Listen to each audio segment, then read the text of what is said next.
నమస్కారం. PS news వార్తలకు స్వాగతం. ముందుగా వార్తల్లోని ముఖ్యాంశాలు.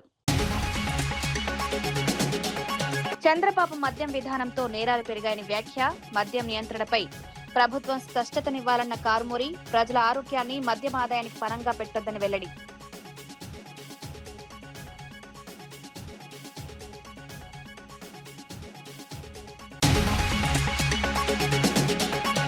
ఎల్నినో ప్రభావం తెలిసినా రైతులను పట్టించుకోలేదన్న శ్రీకాంత్ రెడ్డి. రైతులకు సాగునీరు అందించడంలో ప్రభుత్వం విఫలం. వర్షాభావంపై ముందస్తు చర్యలు ఎందుకు లేవని ప్రశ్న. రైతుల కోసం సమగ్ర సాగునీటి ప్రణాళిక.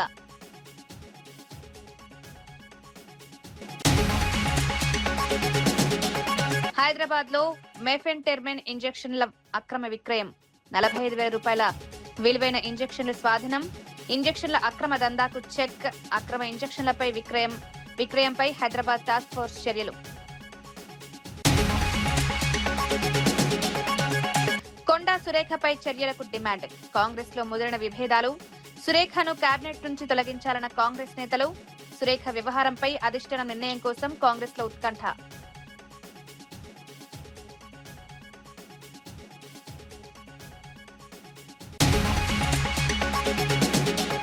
పెల్లెట్ గన్ దాడిలో గాయపడిన సాహిల్ కు న్యాయం చేయాలన్న రాహుల్. సాహిల్ పై దాడికి ఎఫ్ఐఆర్ నమోదు చేయాలన్న రాహుల్. విద్యార్థులపై హింసను సహించేది లేదని వెల్లడి.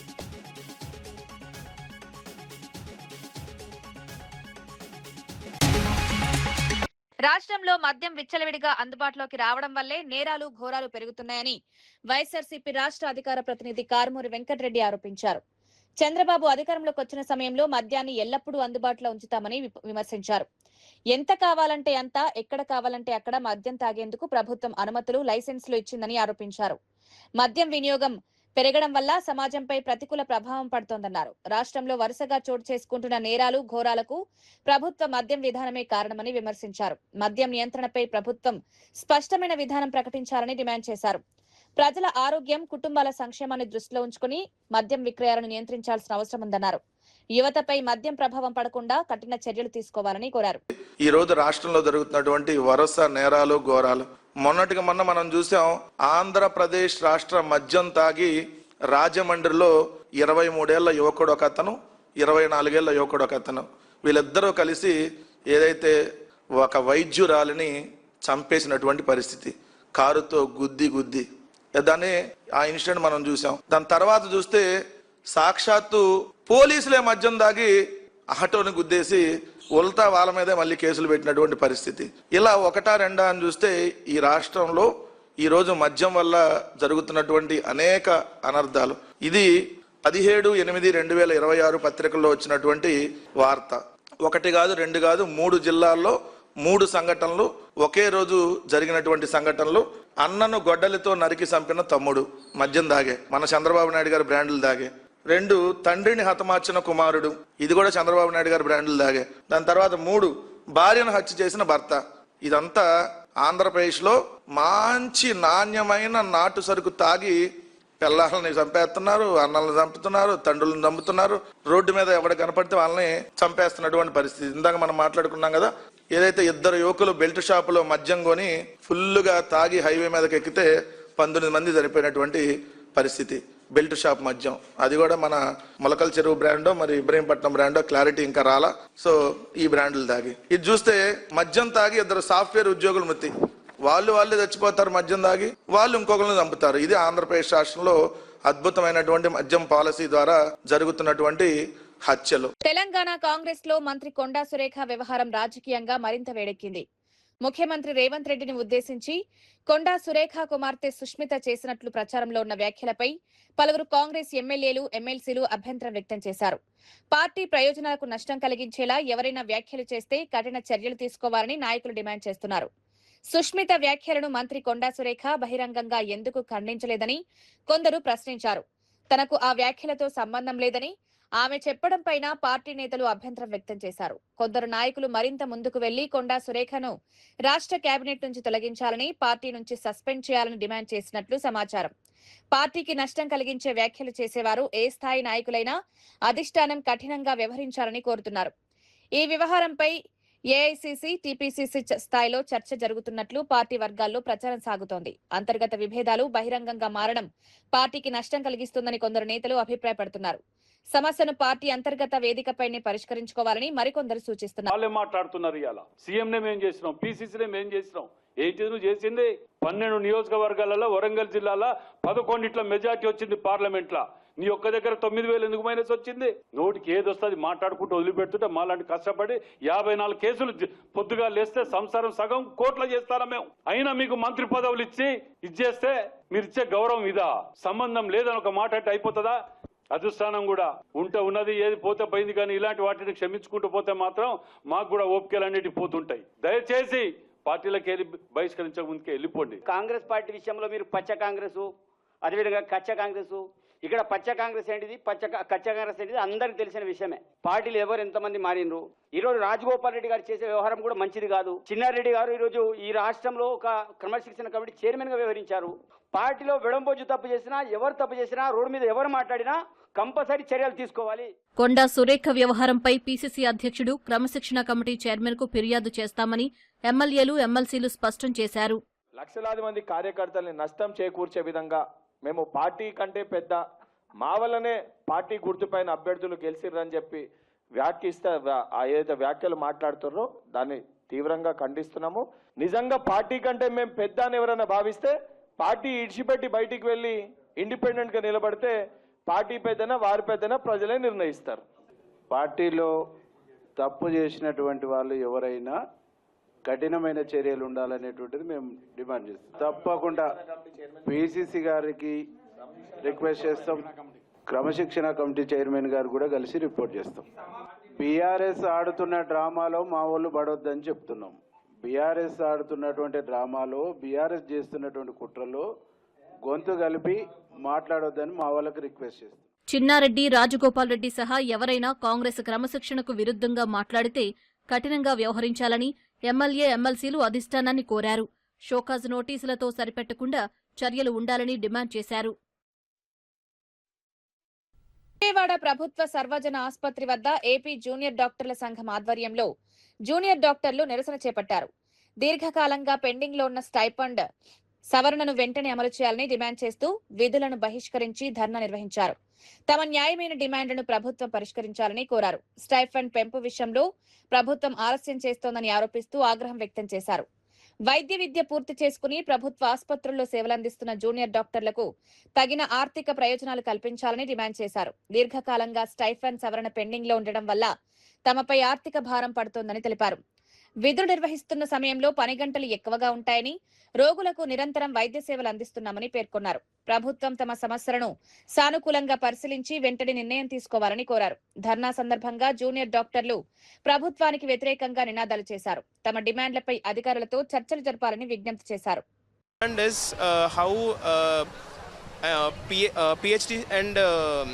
PhD students and PhD people are coming into the professor posts of anatomy, physiology and microbiology. This is affecting the MD people who have finished our anatomy, physiology and microbiology and are coming up for taking the assistant posts. So this is we have started the strike and it's been 11 days. For the initial few days we have only stopped OPD and IPD services, and now since Monday we have stopped emergency services. As junior doctors we are not taking up our emergency duties and we are sitting for a strike over here, sir. So I'm Dr. Rachna, I'm a second year postgraduate studying in Siddhartha Medical College. So we have 3 primary demands. One of them is about the recruitment of MSc PhD candidates more than the required NMC norms, and second one is about the increment of age of retirement to 65 years, and also about the revision of stipend for junior residents and senior residents, also for interns, BDS interns and also MDS residents as a whole. So both the medical and dental fraternity as a whole we are talking about. So these are very serious problems. These are not just about the small tenure jobs which are of senior and junior residents, but also the quality of education which will be affected due to the recruitment of MSc PhD candidates, and also due to the recruitment of due to the increment of age to 65 years, there will be decrease in vacancies for the upcoming junior residents and senior residents. ఢిల్లీలో ధర్నా సందర్భంగా pellet gun దాడిలో గాయపడిన విద్యార్థి సాహిల్ కు న్యాయం చేయాలని కాంగ్రెస్ అగ్రనేత రాహుల్ గాంధీ నిరసన చేపట్టారు. ఈ ఘటనపై పోలీసులు వెంటనే ఎఫ్ఐఆర్ నమోదు చేసి బాధ్యులపై చర్యలు తీసుకోవాలని డిమాండ్ చేశారు. విద్యార్థి సాహిల్ పై దాడికి పాల్పడిన వారిని గుర్తించి కఠినంగా శిక్షించే వరకు పోరాటం కొనసాగిస్తామని రాహుల్ గాంధీ స్పష్టం చేశారు. ప్రజాస్వామ్య పద్ధతిలో తమ సమస్యలను తెలియజేస్తున్న విద్యార్థులపై హింసకు పాల్పడడం సరికాదన్నారు. నిరసన కార్యక్రమాల సమయంలో విద్యార్థుల భద్రతకు పోలీసులు తగిన చర్యలు తీసుకోవాలని కోరారు. గాయపడిన సాహిల్ కు న్యాయం జరిగే వరకు అంశాన్ని వదిలిపెట్టబోమన్నారు. ఘటనపై పూర్తి స్థాయి దర్యాప్తు జరిపి వాస్తవాలను బయటపెట్టాలని డిమాండ్ చేశారు. బాధ్యులపై చట్టపరమైన చర్యలు తీసుకోవాలని కోరారు.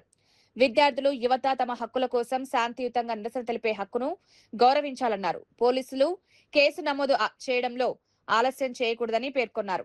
लिखा है कि इनको एम्स की एडी जिसमें साफ लिखा है कि इनके शरीर में 200 से ज्यादा छर्रे हैं, आंख में 3 छर्रे हैं, आंख इनकी खो गई है, उस आंख से वो नहीं देख पाएंगे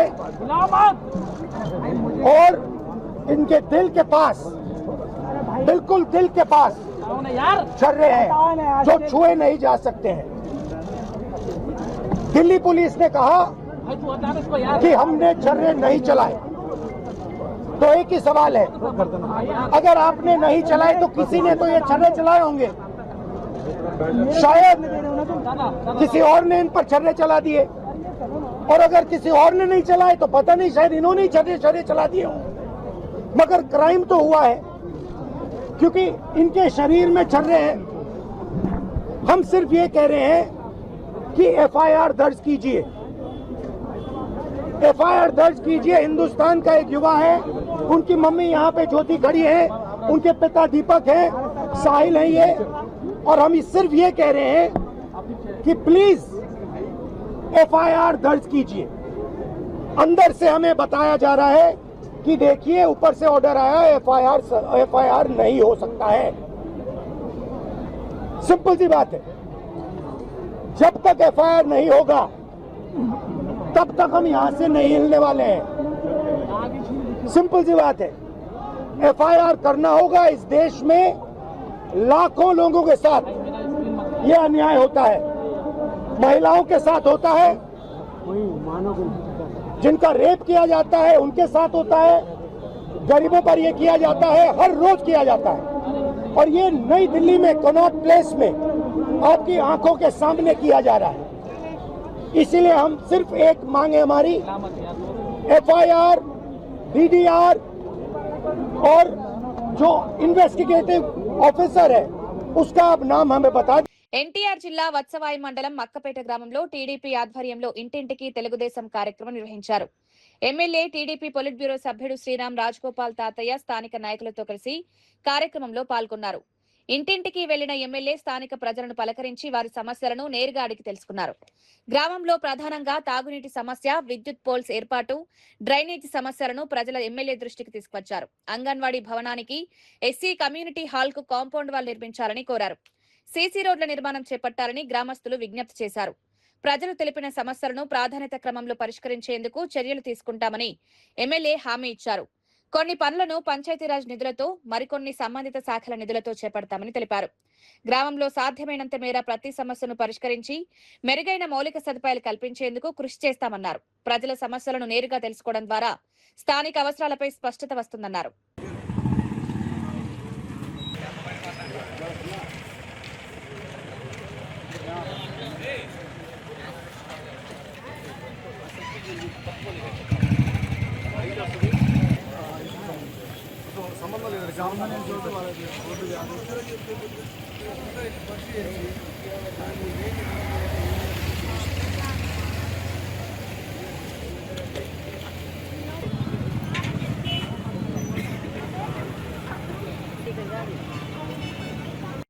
మండపేట వైఎస్ఆర్సీపీ కార్యాలయంలో ఎమ్మెల్సీ తోట త్రిమూర్తులు మీడియాతో మాట్లాడారు. 4 రోజుల పాటు జరిగిన వర్షాకాల అసెంబ్లీ సమావేశాల్లో ప్రజల సమస్యలపై సరైన చర్చ జరగలేదని విమర్శించారు. తండ్రి కొడుకుల గొప్పలు చెప్పుకునేందుకే ప్రభుత్వం అసెంబ్లీ సమావేశాలు నిర్వహించినట్లు అనిపిస్తోందని వ్యాఖ్యానించారు. రాష్ట్రంలో వర్షాలు లేక రైతులు ఇబ్బందులు పడుతున్న అంశంపై సభలో చర్చ జరగలేదని ఆరోపించారు. ఉపాధి అవకాశాలు లేక యువత ఎదుర్కొంటున్న సమస్యలను కూడా ప్రభుత్వం పట్టించుకోవడం లేదని విమర్శించారు. మహిళలు ఎదుర్కొంటున్న సమస్యలపై కూడా సమావేశాల్లో సమగ్ర చర్చ జరగలేదన్నారు. ప్రజలకు ఉపయోగపడే కీలక అంశాలను ప్రభుత్వం పూర్తిగా పక్కన పెట్టిందని ఆరోపించారు. అసెంబ్లీ సమావేశాలు ప్రజా సమస్యల పరిష్కారానికి వేదికగా ఉండాలన్నారు. రైతులకు సాగునీరు, పంటల పరిస్థితి, యువతకు ఉపాధి, మహిళల సంక్షేమం వంటి అంశాలపై ప్రభుత్వం సమాధానం చెప్పాల్సిన అవసరం ఉందని తెలిపారు. ప్రజల సమస్యలను ప్రతిపక్షాలు సభలో లేవనెత్తితే వాటిపై సమగ్ర చర్చ జరగాలని కోరారు. ప్రభుత్వం తన విధానాలను ప్రజలకు వివరించాల్సిన బాధ్యత ఉందన్నారు. చర్చల ద్వారా కొంత ప్రజలకు ఉపయోగపడుతుంది అనేటువంటిది ఆశగా ఎదురు చూసినటువంటి ఈ రాష్ట్ర ప్రజలకి నిరాశ ఎదురైంది. ఎందుకంటే 4 రోజుల నుంచి చర్చలు మొదలయ్యి అసెంబ్లీ ప్రారంభమైన రోజుని మొట్టమొదటి రోజుని ఈ విద్యాశాఖ మంత్రి ఏదైతే నారా లోకేష్ గారు ఉన్నాడో ఆయన మొట్టమొదటి రోజు అసెంబ్లీలో ఒక స్టేట్మెంట్ ఇస్తూ డిఎస్సి మీద ఆయన ఒక స్టేట్మెంట్ ఇచ్చి డిఎస్సిలో ఏమి అవకతవకలు జరగలేదు, చాలా పారదర్శకంగా చేసాం, మేము 16,000 మందికి మరి ఉద్యోగాలు ఇచ్చాం, టీచర్ ఉద్యోగాలు అని చెప్పేసి చాలా గొప్పగా ఘనంగా చెప్పుకుంటూ దాంతో పాటు గత ప్రభుత్వం ఎప్పుడూ కూడా ఒక్కో టీచర్ ఉద్యోగాలు కూడా ఇవ్వలేదు అనేటువంటిది కూడా అసత్యమైనటువంటి మాటలు మాట్లాడటం జరిగింది గత ప్రభుత్వంలో కూడా. దీంతో పాటు ఈ సింధు అనేటువంటి వ్యక్తికి స్పోర్ట్స్ కోటాలో ఉద్యోగాలు ఇచ్చామనేటువంటిది చెప్పడం జరిగింది. అనేక విషయాలు ఇది నేను చెప్పేటువంటిది కాదు, మాట్లాడుతూ స్టేట్మెంట్ ఇస్తూ రిటర్న్గా కూడా ఆయన సభ్యులకి ఇచ్చినటువంటి స్టేట్మెంట్, ఆ స్టేట్మెంట్లోనే ఉంది వివరాలన్నీ. సరే, ఈ అసెంబ్లీలో అడిగేటువంటి వాళ్ళు ఎవరో లేరు. అసెంబ్లీలో ఉన్నటువంటి వాళ్ళందరూ కూడా ఆ కూటమికి సంబంధించినటువంటి నాయకులు, ప్రతిపక్షం అనేటువంటిది అక్కడ లేదు. ప్రతిపక్షం లేనప్పుడు ఈ కూటమి నాయకులు లోకేష్ గారు మాట్లాడుతుంటే బలాలు సరిసేవాళ్ళు తప్పితే ఆహా ఓహో అని చెప్పేసి ఆ తండ్రి కొడుకులు ఇద్దరు ఆయన ఈయన పొగుడుతాడు, ఈయన ఆయన పొగుడుతాడు. ఏదో అద్భుతాలు చేసేసినట్టు. ఏంటి మీరు చేసేసినటువంటిది?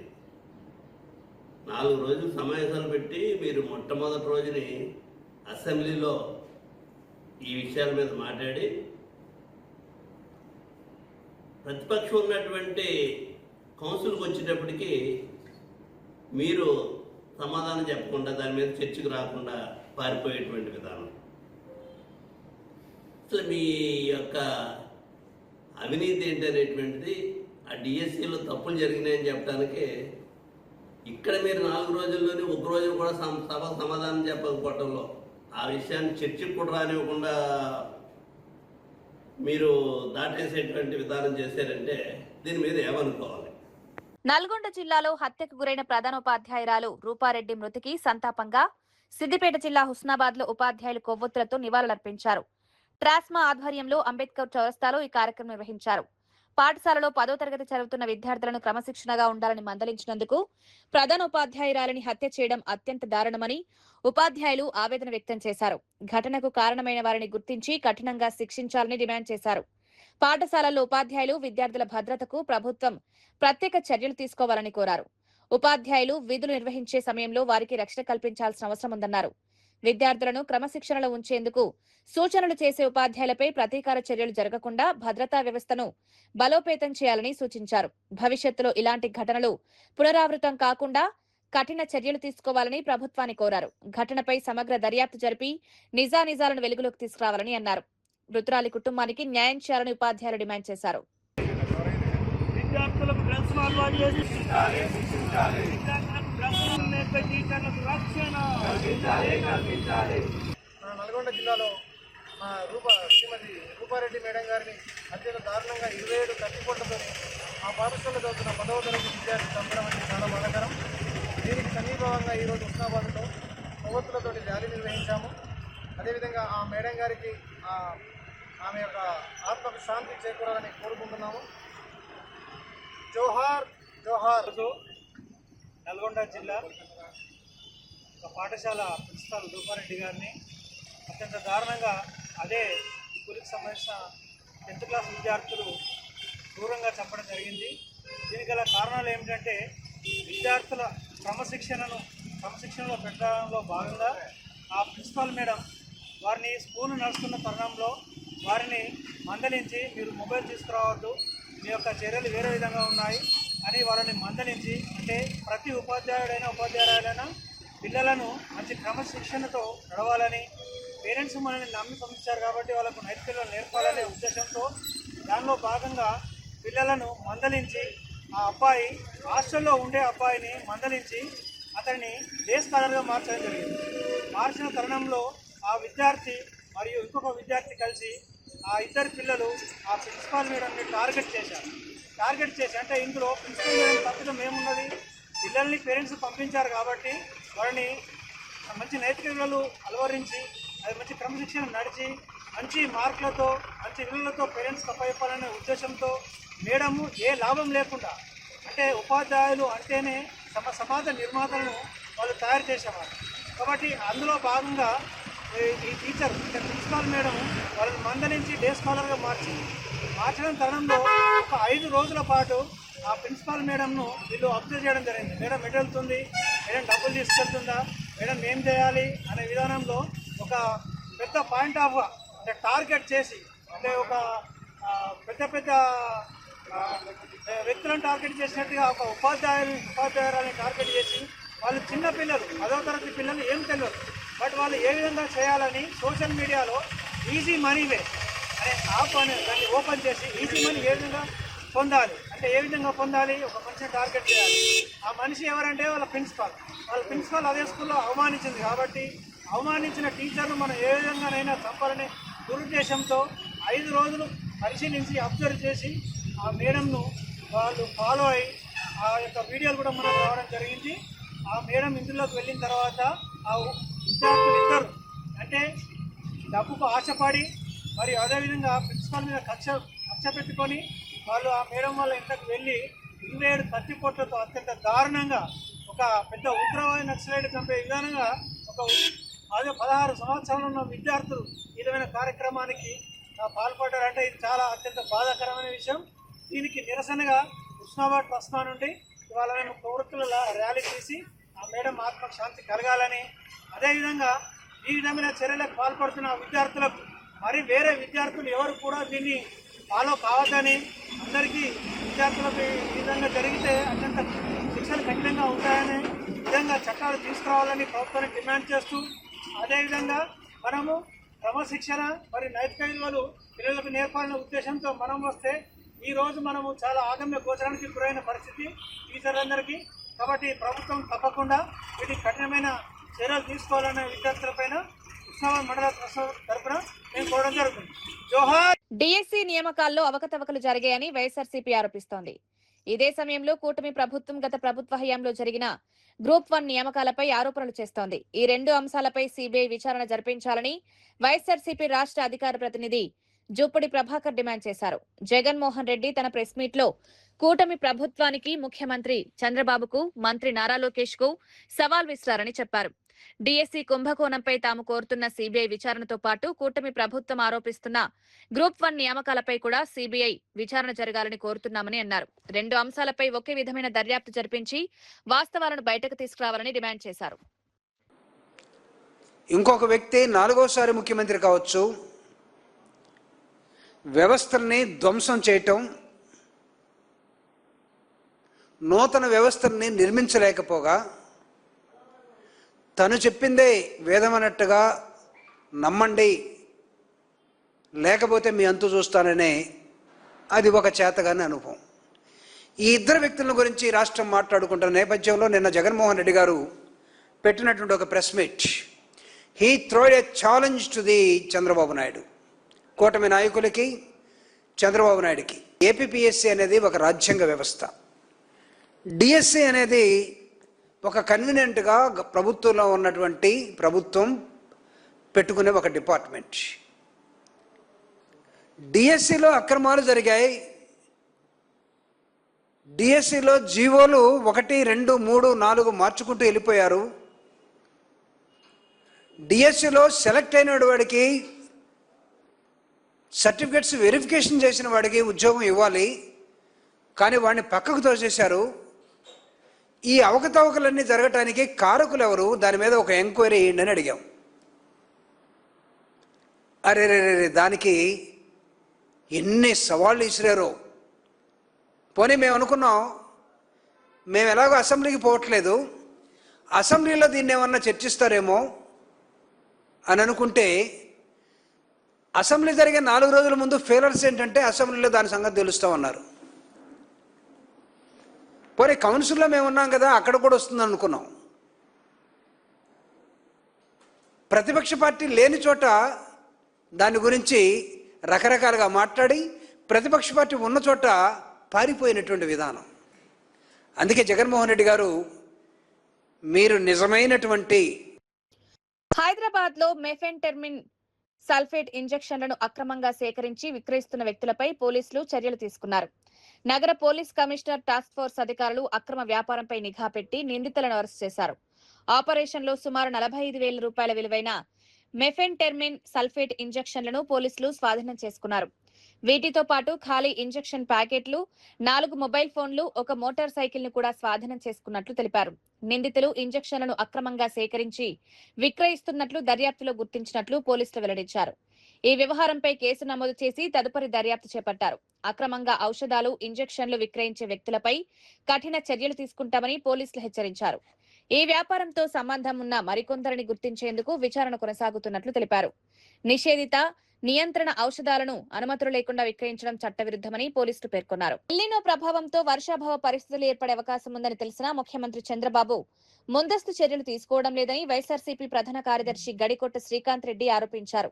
రైతుల సమస్యలను పరిష్కరించకుండా పరిస్థితులను కూడా ప్రభుత్వం ప్రచారం కోసం ఉపయోగించుకుంటోందని విమర్శించారు. వర్షాభావ పరిస్థితుల్లో రైతులకు సాగునీరు, పంట రక్షణ చర్యలు అందించాల్సిన బాధ్యత ప్రభుత్వంపై ఉందన్నారు. రాయలసీమ ప్రాజెక్టులకు నీటిని నింపకుండా రైతులకు అన్యాయం చేస్తున్నారని ఆరోపించారు. మరోవైపు కృష్ణా ప్రాంతంలో 3 పంటలు పండే భూములను కూడా నీటి కొరతతో దెబ్బతీస్తున్నారని విమర్శించారు. రైతులకు అవసరమైన సమయంలో సాగునీరు అందించేందుకు ప్రభుత్వం సమగ్ర ప్రణాళిక రూపొందిస్తోందని డిమాండ్ చేశారు. వర్షాలపై ఆధారపడే రైతులకు ముందస్తు హెచ్చరికలు, ప్రత్యామ్నాయ సాగు పంటలు చర్యలు, పంట నష్టపరిహారం వంటి అంశాలపై దృష్టి పెట్టాలని కోరారు. ప్రాజెక్టుల్లో నీటి లభ్యతను పరిగణలోకి తీసుకుని ప్రాంతాల వారీగా సాగునీటి ప్రణాళిక రూపొందించాలన్నారు. సరైన రీతిలో ఇచ్చి కరువుతో అల్లాడుతున్న ప్రజలను ఆదుకోవాలన్నటువంటి ఆలోచన ఏమాత్రము లేకపోగా ఎలినో అన్నటువంటిది వస్తుంది. ఎలినో ప్రభావం వల్ల చాలా వర్షాధారణ పరిస్థితులు ఏర్పడతాయి. ముఖ్యంగా రాయలసీమ లాంటి ప్రాంతంలో చాలా దారుణంగా ఉంటాయి పరిస్థితులు అని చెప్పి 6 నెలల నుంచి, సంవత్సరం నుంచి హెచ్చరిస్తున్నా. ముందస్తు ప్రణాళిక రూపొందించుకోకుండా ఎలినో అదేదో ఇంకొక రకంగా తనను వాడుకోవాలి, ఎప్పుడో ఒక మాట అంటుంటాడు. కష్టాలలోనే అవకాశాలు ఎత్తుక్కొని ప్రజలు దాంట్లో మనం దూరిపోవాలన్నటువంటి మాట తను ఎప్పుడు అంటుంటాడు. ఆ ఎలినోను కూడా తను పబ్లిసిటీకి వాడుకోవాలనే ఉద్దేశంతో ఆ పదం వాడుతూ చెప్తున్నాడు. కానీ ఇది ఒక కంటింజెన్సీ ప్లాన్ అటువంటిది చెయ్యాలి. ఆ పరిస్థితులు వచ్చినప్పుడు ఏ రకంగా రైతులకు అండగా నిలబడాలి అటువంటి ఒక్క ప్లాన్ కూడా చేయకపోవడం చాలా దురదృష్టకరం. మరొక పక్కన ఎన్నో పరిస్థితులు ఉన్నా కూడా పూర్తిగా రిజర్వాయర్లకు నీళ్లు రావు పరిస్థితులు అనుకున్నాం. కానీ అదృష్టం కొద్దో ఇంకొకటో వెస్టర్న్ ఘాట్స్లో కురిసినటువంటి కొంత వర్షపాతం వలన శ్రీశైలంకు మంచి నీళ్ళే వచ్చాయి, బాగానే వచ్చాయి. ఆల్మట్టి పూర్తిగా నిండింది. మరొక పక్కన ఆల్మట్టి ఈ రోజు రేపా అన్నటువంటి దాన్ని కూడా ఇంకొక 100 టీఎంసీలకు పెంచాలన్నటువంటి ఆలోచన కర్ణాటక ప్రభుత్వం చేస్తుంటే కనీసం దాన్ని మాట వరుసకైనా మాట్లాడడంలే. నారాయణపూర్, జూరాల నుండి శ్రీశైలంకు ఒక రకమైనటువంటి నీళ్లు వచ్చినాయి. దాదాపుగా 215 టీఎంసీలు పూర్తి సామర్థ్యమైనటువంటి శ్రీశైలంలో 190 టీఎంసీల వరకు వచ్చినప్పుడు ఆ ప్రాజెక్ట్ని నిల్వ చేసి, ఆ నీటిని నిల్వ చేసి రిజర్వాయర్లన్నీ కూడా నింపుకున్న తర్వాత మిగిలినటువంటి ప్రాధాన్యతనివ్వాలన్నటువంటి ఆలోచన చేయనటువంటి వ్యక్తి చంద్రబాబు నాయుడు గారు. ఒక పక్కన ఇటువంటి పరిస్థితులు వస్తాయనేటువంటి ఆలోచనతో చంద్రబాబు మద్యం విధానంతో నేరాలు పెరిగాయని వ్యాఖ్య. మద్యం నియంత్రణపై ప్రభుత్వం స్పష్టతనివ్వాలన్న కారుమూరి. ప్రజల ఆరోగ్యాన్ని మద్యం ఆదాయానికి పరంగా పెట్టొద్దని వెల్లడి.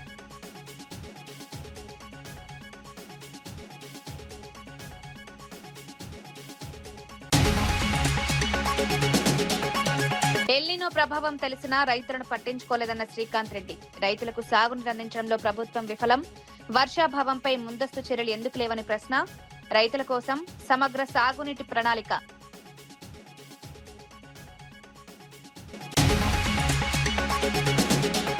హైదరాబాద్ లో మెఫెంటెర్మిన్ ఇంజెక్షన్ల అక్రమ విక్రయం. 45,000 రూపాయల విలువైన ఇంజెక్షన్లు స్వాధీనం. ఇంజెక్షన్ల అక్రమ దందాకు చెక్. అక్రమ ఇంజెక్షన్లపై విక్రయంపై హైదరాబాద్ టాస్క్ ఫోర్స్ చర్యలు.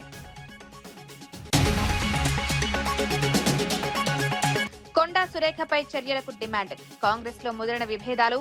సురేఖను కేబినెట్ నుంచి తొలగించాలన్న కాంగ్రెస్ నేతలు. సురేఖ వ్యవహారంపై అధిష్టాన నిర్ణయం కోసం కాంగ్రెస్ లో ఉత్కంఠ.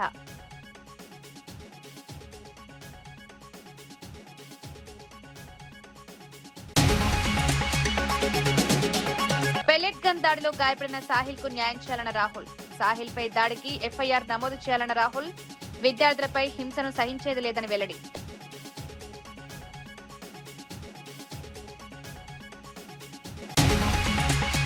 మరో బులెటిన్లో మళ్ళీ కలుద్దాం. నమస్కారం.